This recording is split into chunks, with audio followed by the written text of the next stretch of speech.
Alright, this video is about whether or not I would like to be a master. It's kind of going off the topic that I made on another video, talking about what it is to be a master, according to my eyes.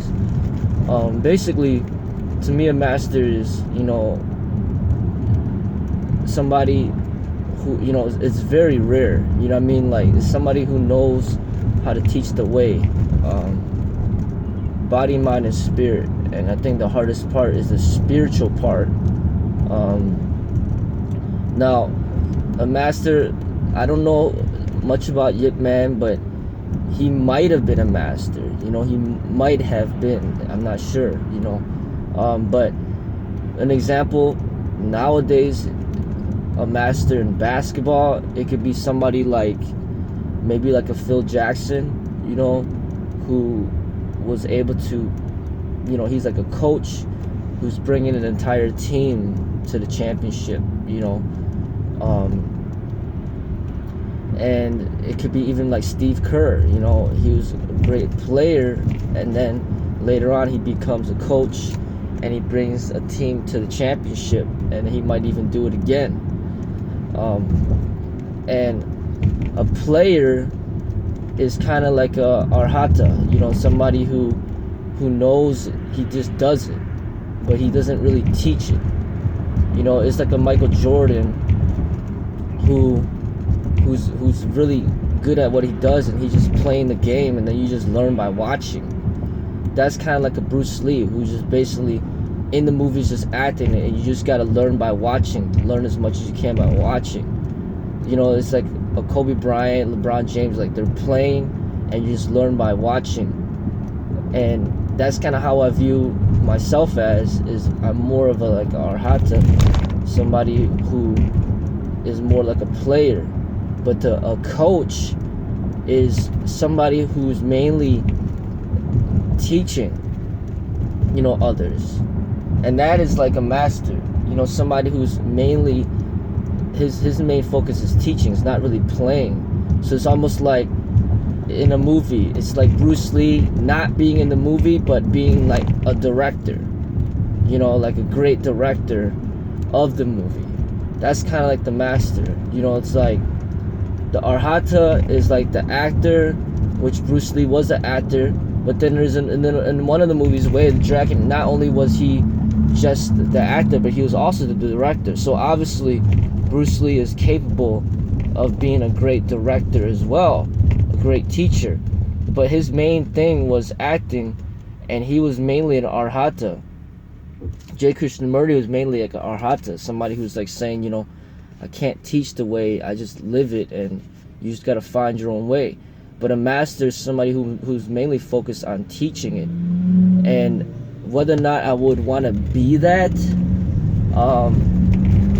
I don't think I would want to be that at this point in my life. Like, I want to keep like engaging, and I want to keep training, and I want to keep focusing on getting to the highest level that I could get to. And yes, I'm teaching as I'm doing that, but that's not the only thing that I do. It's like a master is somebody like, it's almost like it's like a customado, who's mainly focusing on bringing Mike Tyson to a high level. Mike Tyson's like the arhata, and the master was like the customado.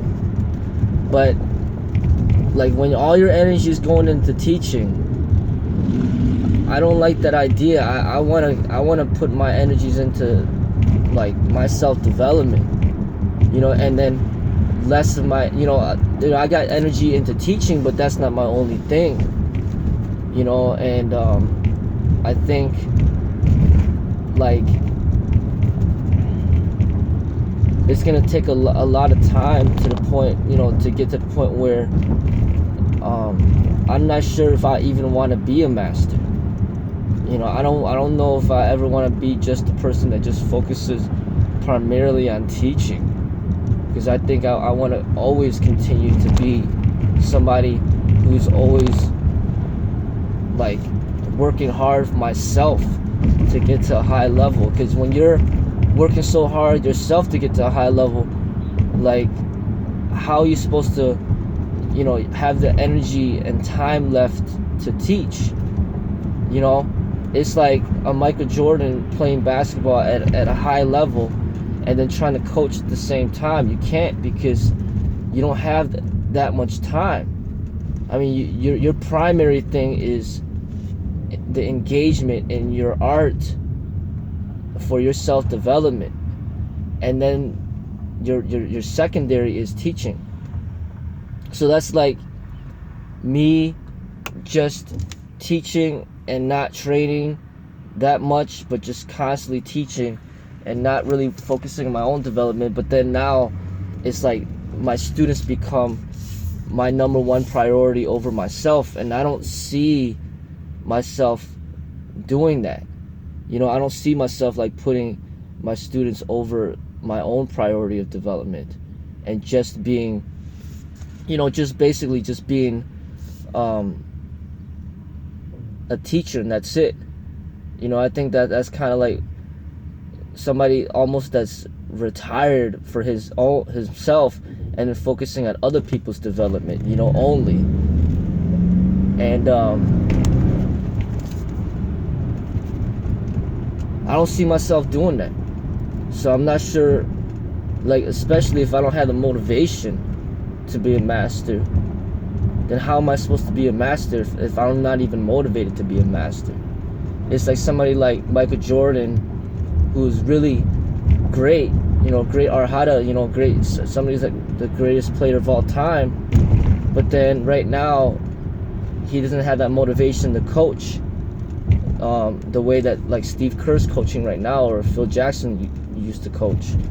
It's like it's a different drive, that you have within to basically focus most of your energies, if not all your energies, into teaching. And that's kind of like what a master, is like.